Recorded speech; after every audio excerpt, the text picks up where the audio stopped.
Hi, everyone, and welcome to the special simulcast of the Neil Haley Show and celebrity interviews live from the Grotto with Greg Hanna. Greg, what's going on, man? How are you? I'm doing fantastic, Neil. How are you?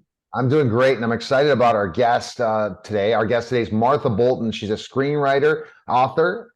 Is it also you had a nomination? It's a pretty interesting nomination as well. Martha, thanks for stopping by. So, when you think about your career, how would you define that career, first of all? There's so many different things you've done. Emmy nominee, outstanding achievement in music and lyrics, 88 books you've written. I mean, I don't know how you wrote 88 books. Do you think of that, Greg? 88 books. I'm trying to write my first book. Greg has written 88 books. That's all I have to say. That'd be something if we were doing on TikTok or something, just typed out 88 books. Who could say they've written that many? Did you think you'd be this accomplished in all the things you have done? Well, the one word to describe it is no sleep. So that's a great one. I do an awful lot of writing at 3 o'clock in the morning, and that's just when I get inspired. And if I'm laying there, I want to get to work and just start. So if you don't get out of bed and start writing it down, you can't remember it in the morning. So I've just trained myself to do that. And then and a New York Times bestselling. I love. Greg, also I want to say New York Times bestselling author. That's something that's pretty amazing too, right? You guys have a club, right? That Greg and I are not part of yet. We're not in that club, no. It's been a surprise, definitely. You just do, one foot in front of another, one book in front of another, and you just keep going as projects come. And before you know it, you look back at your career. I'm in the middle of writing my memoirs right now, and you look back and you go, my goodness, when did I have time to do all this? But I did. You're looking at going through all the scripts and the books and the manuscripts and all the ads for it, and just the experiences, the photos. Martha, we could have 5 hours with you if you check out the Bob Hope. I mean, I hate to read a bio, be on a podcast. I like to ask questions, but we couldn't, Greg. There's no way we could cover all the things that Martha's accomplished. I know. I'm, staff writer for Bob Hope. I mean, how cool is that? Oh, it was wonderful. I mean, I was already writing for Phyllis Diller and some other comedians. Wow. But he's the top. I mean, when I got the opportunity to write for him, and I became his first woman staff writer. So that was another exciting moment. And he was so wonderful to work for. Oh my goodness. I loved writing the book, the Dear Bob book, just to sing his praises, because he's just was an incredible human being, and the world was better off that he was in it. Wow. Wow. And how did you get that gig, Bob, to be a writer for Bob Hope? Well, it came after I was writing for the other comedians. And then I wanted to get into script writing, and I had read this book by a gentleman named Gene Perret, who had written for the Carol Burnett Show. And we had a lot in common, because I got my comedy writing start writing, roasting pastors, because I was a church secretary and I was roasting the pastors. And so I just wrote him a little letter saying that we had a lot in common, because that's how he got his start. And then he invited me down to see Mama's Family. He was also a creative consultant from that, because that's spun off of Carol Burnett Show. And then I showed him some of my writing, and he recommended me to write a script for Mama's Family. And so I ended up writing 2 scripts and got it to him. And he really loved them, and he got it to the producer, and the producer said he was going to call me in the next season to let me pitch some show ideas. And as of what happens in Hollywood, the show got canceled in the meantime. It ended up getting picked back up later, but it got canceled in that moment. So it was from this huge disappointment, because I was so close, and then it got it came crashing down before I could, do it. He happened to be a writer for Bob Hope, and he said, "Would you like to try writing for Bob Hope?" And that was like, "Are you serious?" And I did some jokes and sent it in to Gene. He got it to Bob, and then a little bit later, I kept waiting to hear. And a little bit later, one night, it was probably 11:30 at night, I get this phone call, and it's Bob Hope on the other end of the line. I could not believe it. Oh my goodness! It just at first I thought it was a guy in our church that did voices. He impersonated people, and he knew I had sent some jokes to Bob, so he had been pretending to be him before that. And then when it actually was him, I thought it was the other guy. So it ended up being Bob Hope, and Wow. he gave me some crazy. more assignments. And I just kept on going. So 15 years. Yeah. wow, 15 years. Yeah. Wow. Did you ever get on the Johnny Carson show with him, or? Well, yeah, he would go on, and then we'd have the assignment to write material for him to go on the show and say. So it was always a big deal when he went on the Johnny Carson show.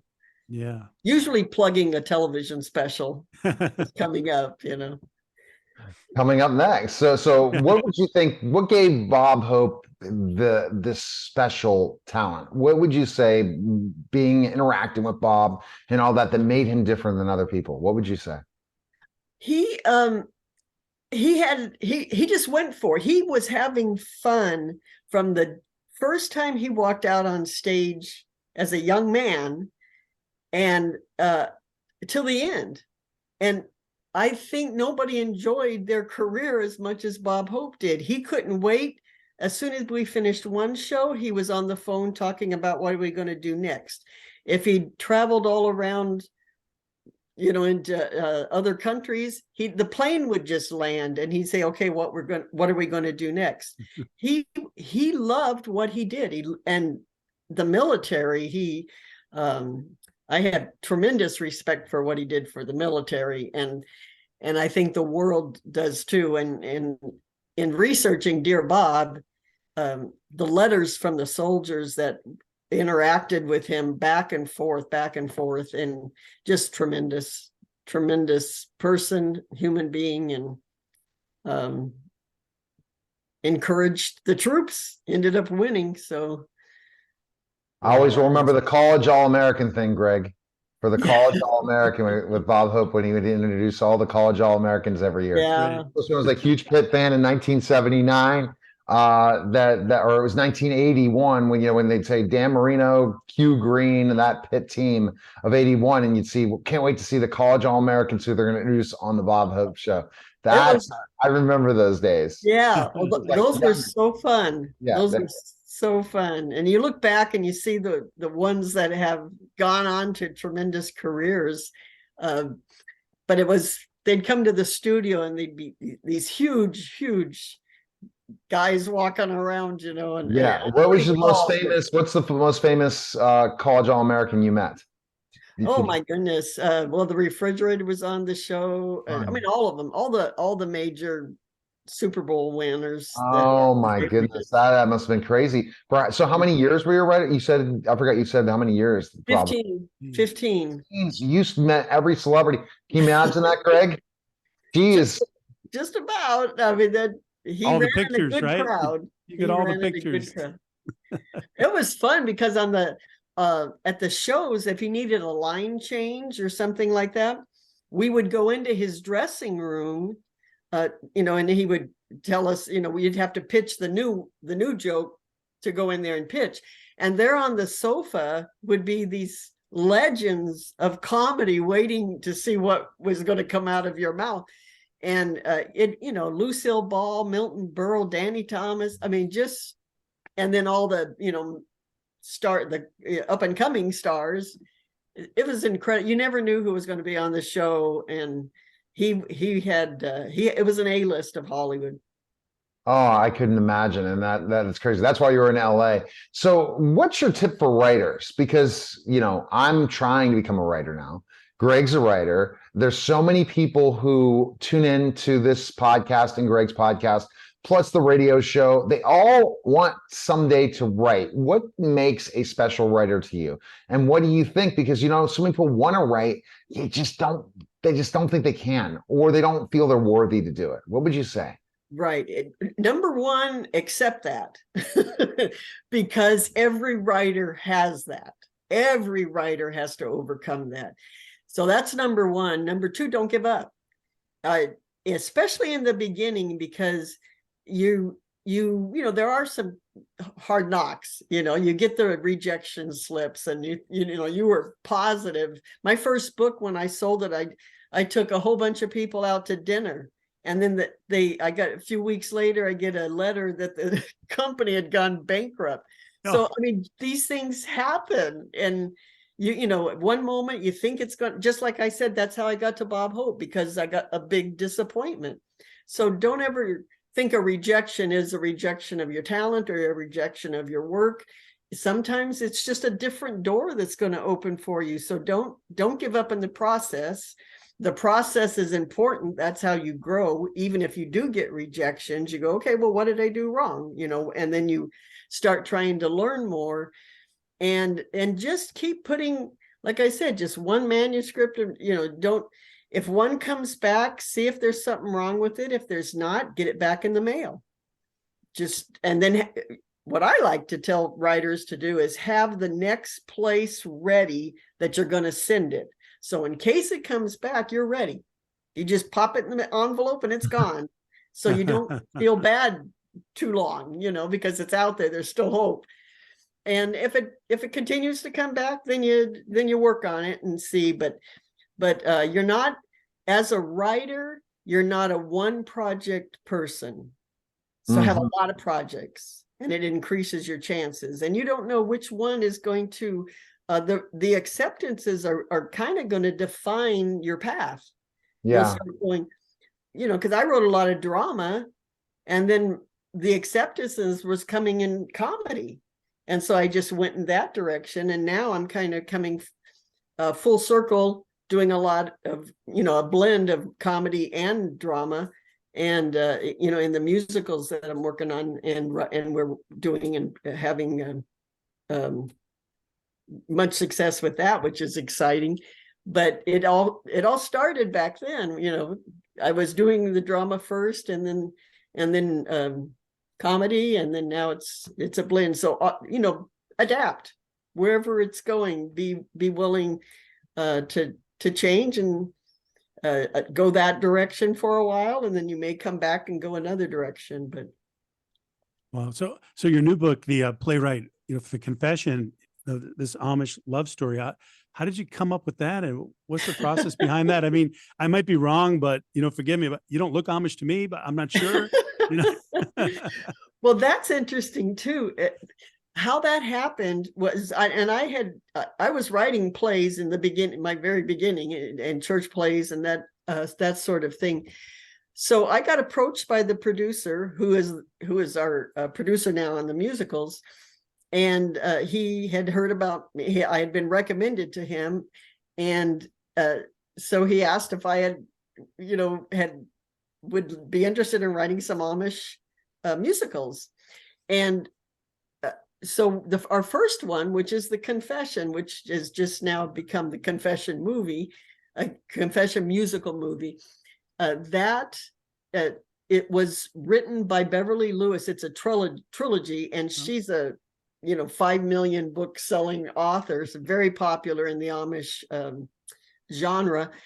And so we took that, it was a trilogy, and we took the 3 books and we put it on stage, which it's been playing now in 4 theaters in Shipshewana, Indiana, and in Sugar Creek, Ohio, and in Birmingham, Pennsylvania, and then in Sarasota, Florida. So it's been playing at over 200,000 people have seen it. And then we recorded it as a film, and recorded it live, sold out 2 audiences, 1,000 both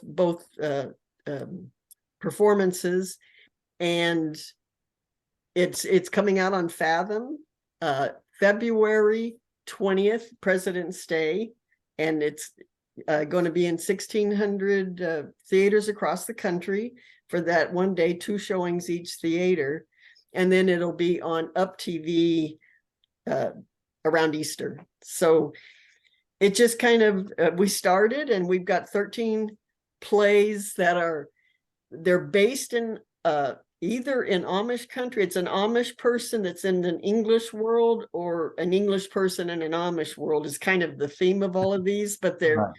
a lot of comedy, a lot of drama, and this one is definitely, it's about a family, Amish family that kept a secret, and this Amish girl's journey to find the truth. And Shonda Pierce stars in it, and John Schneider, and it's a lot of fun, and it's got a powerful message. You know, it's interesting you talk about powerful message, all those different things in this, which I think is cool. So it started out, you're just writing this for a play, right? And it's developed Right. through the movie Yep. process. Was it a book ever, or just more just the play, a play? Well, it was it was Beverly Lewis's trilogy, 3 books, and then we adapted it to the stage, and it became a very popular play, and then we just kept going with about one a year. We'd come out with a new musical. And then did you ever think this was go to a movie, this whole process? Well, not at first, but the more we kept doing it, then we did start going in that direction, and we worked on it for quite a while to bring it to film. And this last year we did it, and we're very excited. A lot of very talented producers are involved, and Mel Rigsecker, who is from Shipshewana, and he was Amish, and then left the Amish church, and at that time he had gotten shunned. So that's a big part of the film too, is the shunning. There's a shunning in it. So but there's there's drama, and there's a lot of laughter, and a good ending, and a powerful message. So Wow, that's fantastic. What other projects do you have in the hopper right now? well, I'm working on my memoirs. That is one project that I'm Wow. doing, and then I'm got a couple of other books in the works, and we're currently writing our next musical. So I keep busy. Yeah. You said you don't sleep. There's the reason. You don't sleep. And is that from the days in LA? You never, the City of Angels never sleeps? Well, my husband was a Los Angeles police officer, so he always worked different shifts. So I was used to adapting to middle of the night. I had 3 kids, so a lot of night times that I was up. So if I was going to be up and nobody else in the house but me and the kids, and they were asleep, then I'd write. All right, Greg, ask the question you ask all of our guests. Yeah, here it comes. I'm all excited to ask you this, Martha. Okay. What's the most important thing you've ever learned? Oh, wow. Well, the most important thing is probably not to give up, like I said, because I can look back and so many situations, not just writing, but just life, and different things that have happened. And if I had given up anywhere along the line, and I look back now, I could see the things that I would have missed had I given up. But I stayed with it, and then now I can look back and go, wow, had I not stayed with it and I'd thrown in the towel. And often you're tempted to throw in the towel just before it comes. Yeah. And if you give up, just keep waiting, because you don't know. It could be right around the corner. Could be years, but it could be right around the corner. Don't throw the towel in, Greg. Amen. Don't throw the towel in. Even those Right. days, people with their New Year's resolutions and all these different things. listen to what Martha says. So Martha, we can check out the film again. Where's best place? Fathom.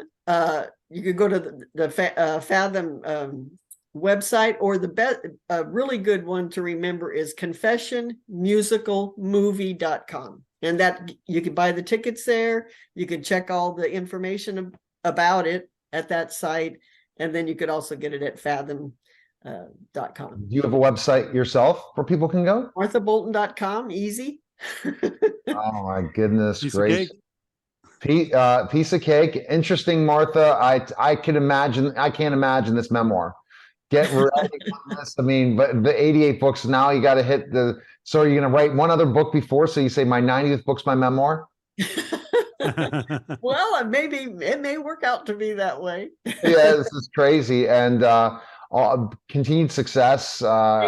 Such great stories to learn about and reminisce about Bob Hope. So I definitely reminisce watching with my father and stuff when they were and my mother announcing all the college, the All-Americans on Bob Hope. Remember that? Yes. I know you remember that too. It's just a picture saying, well, who was there, and watching Bob Hope and learning about some of the experiences you had. And thanks again for stopping by. Thank you. Thanks for having me. Appreciate it. All right, Thanks, guys, Martha. that was Celebrity Interviews live from the Grotto with Greg Hanna. Guys, take care.